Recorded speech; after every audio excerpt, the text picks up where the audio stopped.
200% দায়িত্বে আসবে। আর যারা এখন এই লাফালাফি করছে, ব্যাগ গুছিয়ে রেডি করে রেখেছে, এরা সব দার্জিলিং সুন্দরবনে পালাবে।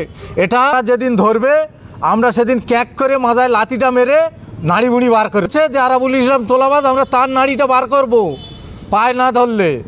মানে কি অবজারভার মানে কি? তোলাবাজি, গুন্ডামো করা, লোকের মারা, হুমকি দেওয়া। ইসলামকে তারা নাড়ি দিয়েছে, না হলে তারা জানবে কি করে? এগুলো তো গুপ্ত কাজ, চোরা কাজ। যদি সে নিশ্চয়ই তালি নিয়ে দিয়েছে, তাহলে তার কাছে নিশ্চয়ই প্রমাণ আছে, সে প্রমাণ দেখাক।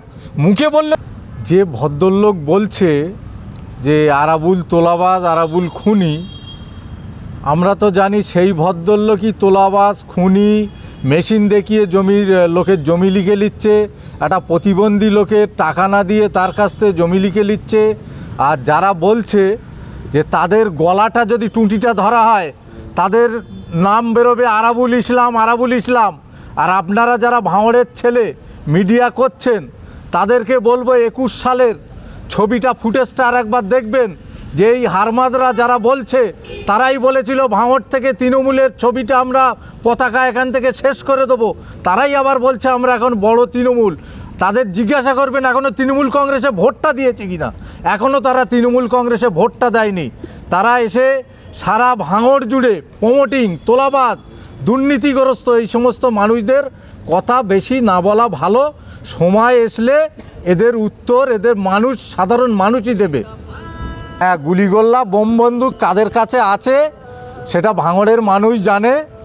আর আরাবুল ইসলাম, দিদিমণির হাত ধরে আরাবুল ইসলাম ভাঙড়ে এই তৃণমূল কংগ্রেসটা প্রতিষ্ঠা করেছে।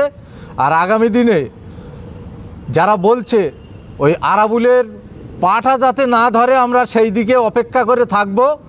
পাটা যেদিন ধরবে আমরা সেদিন ক্যাক করে মাথায় লাথিটা মেরে নাড়ি বুড়ি বার করে দেবো। কাকে বলছে? যে বলছে যে আরাবুল ইসলাম তোলাবাজ, আমরা তার নাড়িটা বার করব পায় না। নিজের দিকে আঙুলটা বাড়িয়ে যদি তাই সে বলে থাকে নিশ্চয়ই আরাবুল ইসলামকে তারা নাড়ি দিয়েছে, না হলে তারা জানবে কি করে? এগুলো তো গুপ্ত কাজ, চোরা কাজ। যদি সে নিশ্চয়ই তালি নিয়ে দিয়েছে, তাহলে তার কাছে নিশ্চয়ই প্রমাণ আছে, সে প্রমাণ দেখাক। মুখে বললে তো হবে না। দেখ, তখন আমরা আবার উত্তর দেবো। ভাঙড়ে এই ক্যানিং থেকে দিদিমণি না বুঝে, কারণ আপনারা জানেন আমরা সবে তখন প্রথম ভোটার হয়েছি। দিদিমণি জীবনতলাতে একটা মিটিং করেছিল। সেই মিটিংয়ে তখন বামফ্রন্টে যে এখন যার হারমাতের নাম বলছেন, তখন ওই দিদিমণিকে গুলি করে মারতে চেয়েছিল। সেই হারমাত এখন তৃণমূলের জায়গায় এসছে। আর আপনারা একটা কথা বলেন তো, অবজারভার মানে কি? অবজারভার মানে কি? তোলাবাজি, গুন্ডামো করা, লোকের মারা, হুমকি দেওয়া। আমরা তো দেখছি ভাঁড়ে অবজারভার মানে তোলাবাজি, গুন্ডামো, হুমকি দেওয়া, এসব কাজ চলছে। এই অবজারভার আমরা চাই না। এই অবজারভার আপনারা সময় এলে দেখতে পাবেন যে অবজারভার দুদিন পরে এখান থেকে উধাও হয়ে যাবে। এবং তিনি ব্যাগ গোছানোর জন্য আরাবুল কোনো ফ্যাক্টর না যখন বলছেন, তা তিনি ঘন সকাল সন্ধ্যে দুপুরে এত মিটিং কিসের? এত সদস্যদের ডাকা কিসের? রাত্রিরে ফোন করে বলছে এই জানিস আরাবুলকে আমরা দিদিমণির বলে ফিনিশ করে দিয়ে এসেছি। তো এসব বলার দরকার কি? ওখান থেকে প্রেস করে বলে দিলে হয়তো যে আরাবুল আর দলে নেই, সবাই ঠান্ডা হয়ে যাবে।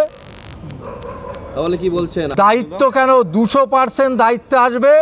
আর যারা এখন এই লাফালাফি করছে, ব্যাগ গুছিয়ে রেডি করে রেখেছে, এরা সব দার্জিলিং সুন্দরবনে পালাবে। এটা সময়ে কথা বলবে, এটা দেখে রেখে দেবেন আপনারা। এবং আজকে তো বলছি 8 দিন 10 দিনের মধ্যে দেখবেন যে এরা সুন্দরবনে পালাবে। তাহলে কি অবশ্যই 100% না 200% পালাবে।